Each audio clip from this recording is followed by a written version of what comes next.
नमस्कार प्रणाम, हम जेपी यादव फ्रॉम छपरा बिहार।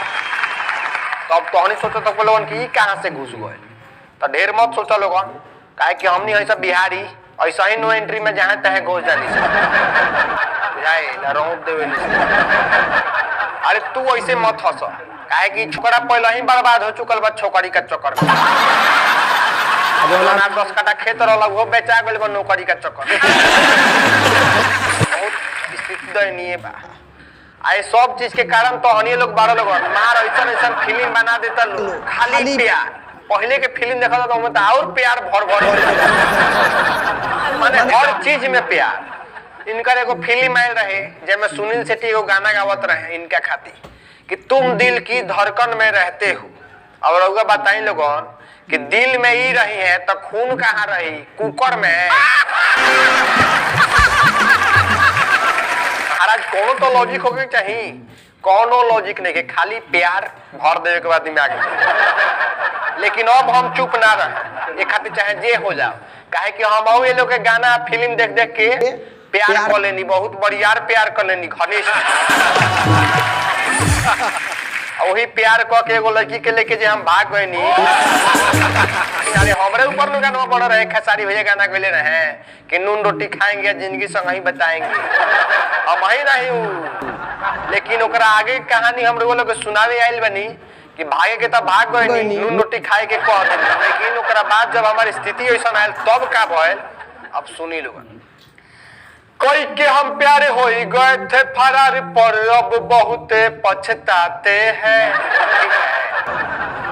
नून रोटी खाते हैं, सीमेंट बालू उठाते हैं।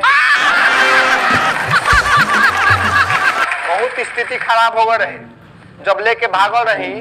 वो दिन तो कहीं रहे के कहीं गुजर ना रहे। उसके बाद हमार का हालत भले सुनी लो कि दिन बीतत रहे हमार सड़क के पसूत की, दिन बीतत रहे हमार सड़क के पसूत के, तले चल गल कुत्ता एगो मुँह में मुँह।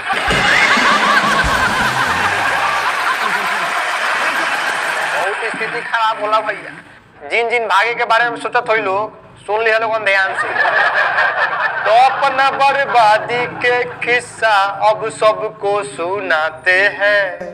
नून रोटी खाते हैं और सीमेंट बालू उठाते हैं, ठीक है।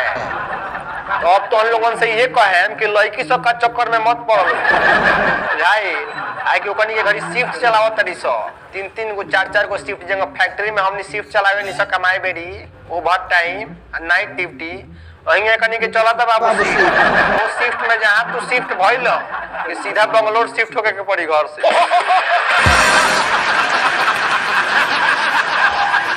काहे कनी के एगो से टाइम पास होत नहीं खे, यही से किन्हू के 8 बजे, किन्हू के 10 बजे, किन्हू के 12 बजे ले याद करत तारी सो। किन्हू के 8 बजे, किन्हू के 10 बजे या किन्हू के 12 बजे ले याद करत तारी सो। आजकल के लड़की एक के साथे 4-5 जना के जिंदगी बर्बाद कर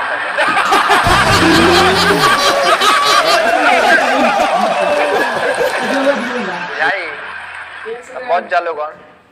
आ सही में देखल तो कोनो गलती बात काहे कि भाव तो हमनी पहले बनी सो। एगो लड़की मेकअप मार के जैसे गुजर जाओ तो 15 गो लड़का मुकुड़िए गिर जी है सो चप्पल चाटे खातिर।